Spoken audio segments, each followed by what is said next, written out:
വിശുദ്ധ മത്തായി എഴുതിയ സുവിശേഷം 20-ാം അധ്യായം 29 മുതലുള്ള വാക്യങ്ങൾ.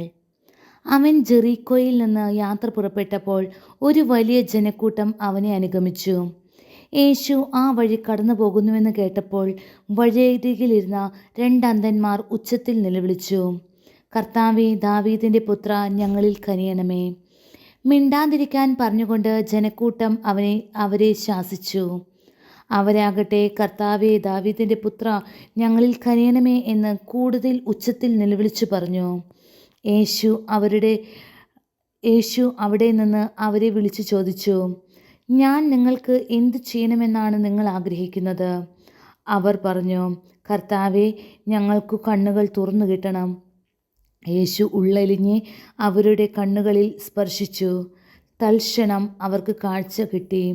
അവരും അവനെ അനുഗമിച്ചു.